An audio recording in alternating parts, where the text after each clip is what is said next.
Bonjour mes élèves, espérons que vous êtes en bonne santé, que vous appliquez correctement le théorème Shaddar Yarham Waldik pour protéger la Tunisie contre Covid-19. On propose aujourd'hui un exercice sur les suites réelles concernant toutes les sections scientifiques. Alors, on va passer à l'énoncé de l'exercice, soit la suite IN définie sur n étoile par I1 égale E au carré, IN plus 1 racine de IN sur E, n appartenant à n étoile. Premièrement, petit a, montrer que pour tout n appartenant à n étoile, IN supérieur égal à 1 sur E. Petit b, montrer que la suite IN est décroissante. Petit c, on déduire que la suite IN est convergente et calculer sa limite. Deuxièmement, soit la suite Vn définie sur n étoile par Vn égale 1 plus log de n sur 2. Petit a, montrer que la suite Vn est une suite géométrique de raison qui égale 1 demi et préciser son premier terme. Petit b, exprimer Vn puis n en fonction de n. Petit c, calculer la limite en plus infini de Vn puis retrouver la limite de la suite In. Troisièmement, soit la suite Wn définie sur n étoile par Wn égale I1 fois I2 fois I3 fois In sur n. Petit a, montrer que pour tout n appartenant à une étoile, log de Wn égale 2 fois la somme k allant de 1 jusqu'à n de Vk moins n moins log de n. On déduire que la limite de la suite Wn. Donc, il s'agit d'une suite récurrente avec quelques propriétés de la fonction logarithme et la fonction exponentielle. Passons à la correction. La première question qui consiste à montrer que n supérieur ou égal à 1 sur E, c'est-à-dire on va montrer que notre suite n c'est une suite minorée par 1 sur E.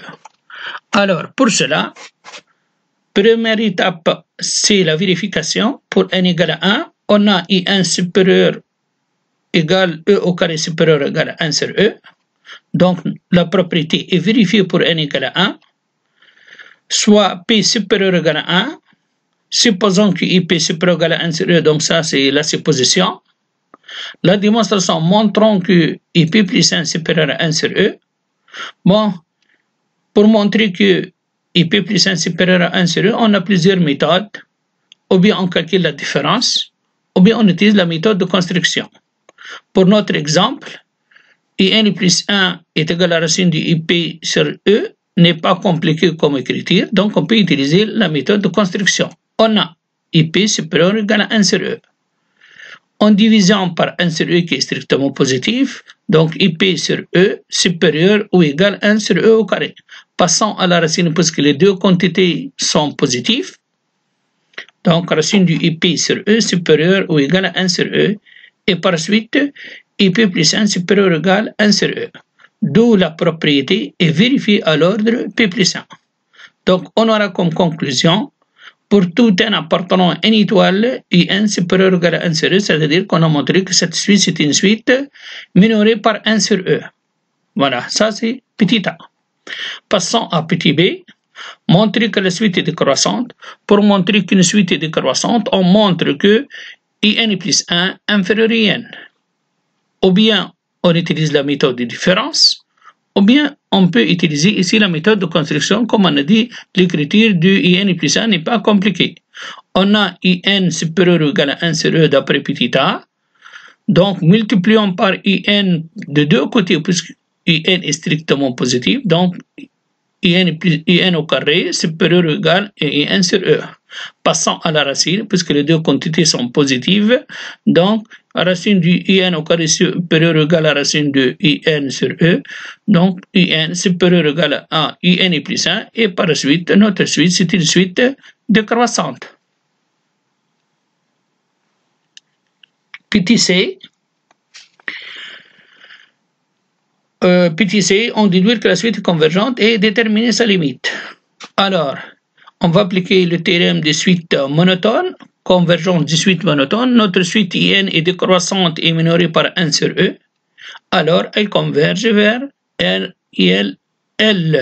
avec L supérieur à 1 sur E, puisque L supérieur ou égal à 1 sur E. On a in plus 1 égale f de n, donc c'est une suite récurrente avec f de x égale la racine de x sur e, de plus f est continu sur 0 plus infini, alors f est continu en R puisque L supérieur à 1 sur e.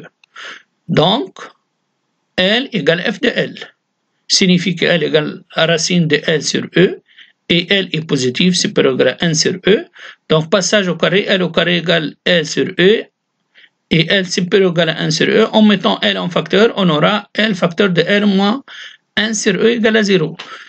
Et L supérieur à 1 sur e, donc L égale 1 sur e, et par suite la limite de la suite IN égale 1 sur e. C'est-à-dire que notre suite IN est convergente, et sa limite c'est 1 sur e. Deuxième question. Montrer que la suite Vn est une suite géométrique. Pour montrer qu'une suite est une suite géométrique, on montre que n plus 1 est égal q fois Vn plus 1 égale q fois Vn. Donc Vn plus 1 est égal 1 plus log de n plus 1 sur 2. En remplaçant in plus 1 par sa valeur qui est égale à la racine de in sur e, donc on obtient 1 plus log de racine de in sur e sur 2. La propriété de la fonction logarithme, log de racine de a, n demi log de a.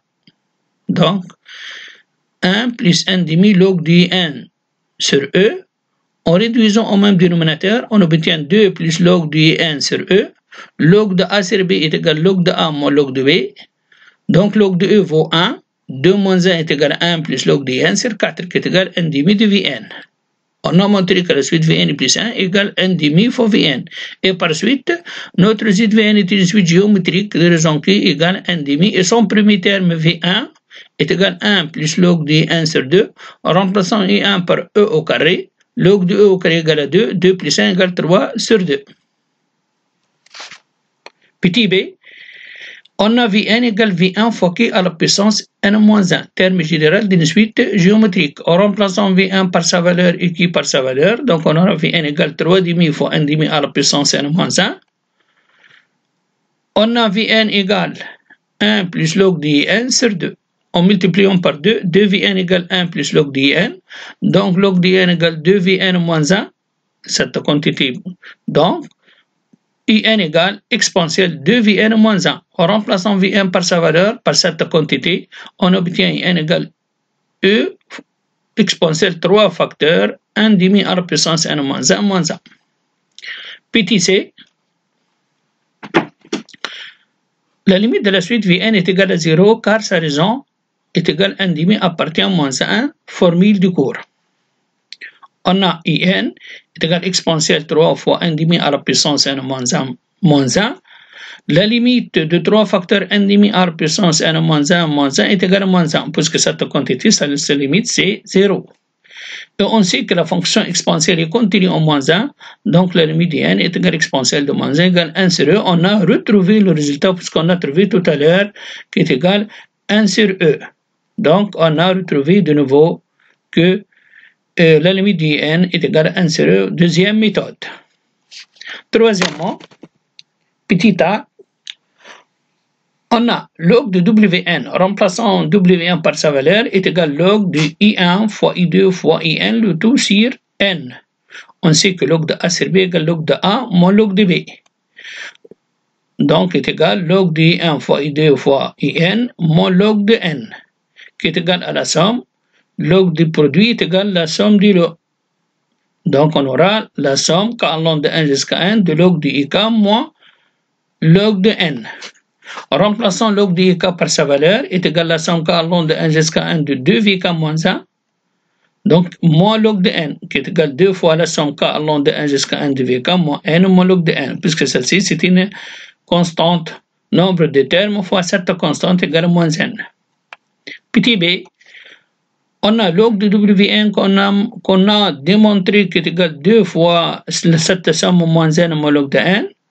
Or, cette somme, c'est la somme d'une suite géométrique qui est égale au premier terme facteur de 1 moins q à la puissance nombre de termes sur 1 moins q. On sait que V1 égale 3 demi et q égale 1 demi. En remplaçant donc V1 et q par leur valeur, on obtient 6 facteurs 1 moins 1 demi à la puissance n moins log de n. en appliquant la fonction exponentielle, donc Wn égale exponentielle 6 facteur de 1 moins 1 demi à la puissance n moins 1 homologue de n. Par passage à la limite de cette quantité c'est moins l'infini, alors donc la limite de toute la quantité est égale, limite de Wn est égale à 0. Merci et au revoir.